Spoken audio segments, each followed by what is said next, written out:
2 நாய் வச்சிட்டு இருந்தான் ஒருத்தன்.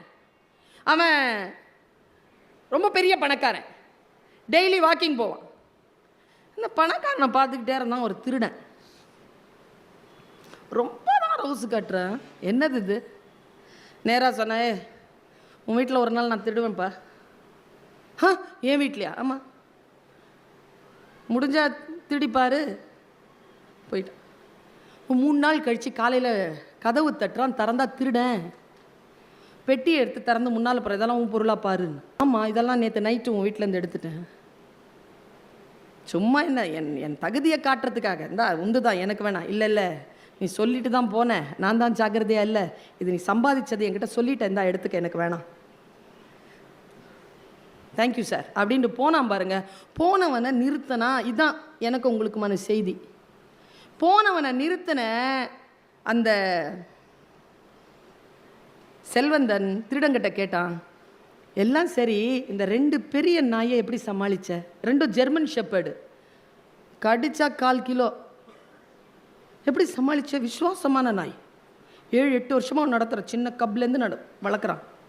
எப்படி சமாளிச்ச? திருடன் சொன்ன ஒரு வார்த்தை தான், மனசில் வச்சுக்கிட்டு போங்க, யாருக்கிட்டே பகிராதீங்க, உள்ளுக்குள்ளே வச்சுக்கிட்டு சில மாற்றங்களை செஞ்சுக்கோங்க. நீ டெய்லி இந்த நாய்க்கு என்ன சாப்பாடு போடுவ? மட்டன் சிக்கன் தானே போடுவ? ஆமாம். 3 நாளாக கவனிச்சேன் நீ என்ன போடுறேன்னு. நான் மத்தி மீன் போட்டேன்.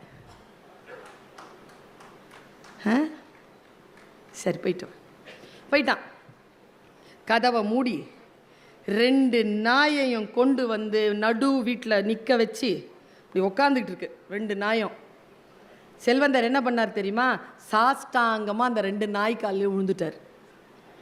விழுந்து சொன்னார், மன்னிச்சுக்கடா தம்பிகளா, அப்பா தப்பு பண்ணிட்டேன், உனக்கு விருப்பமான சோறு போட்டு நான் வளர்க்கல பார்த்தியா, வெளியில் யாரோ போட்ட உடனே அதை சாப்பிட்டீங்களேடா, நீங்கள் நன்றி இல்லாமல் நடத்துறதுக்கு நான் காரணமாயிட்டேன்டா, என்னை மன்னிச்சிருங்கடான்னு ஓன்னு அழுதுருக்காருங்க. உங்களுக்கு ஒரு விஷயம் தெரியுமா? அந்த இடத்துல அந்த 2 நாய் உட்காந்துட்டு இருந்ததில்ல, அதுக்கப்புறமா அந்த 2 நாயும் நகரவே இல்லை எங்கேயுமே. ஒன்று 9 நாள் பட்டினி கிடந்து செத்து போச்சு, ஒன்று 11 நாள் பட்டினி கிடந்து செத்து போச்சு. 2ம் செத்துருச்சு.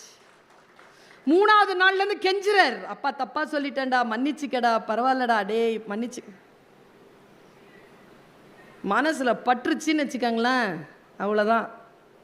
படிச்சுட்டோன்னு வச்சுக்கோங்களேன், யாரிடத்தில் என்ன வார்த்தை பேச வேண்டும், யாரிடத்தில் என்ன வார்த்தை பேசக்கூடாது என்று புரிந்து போகிறது.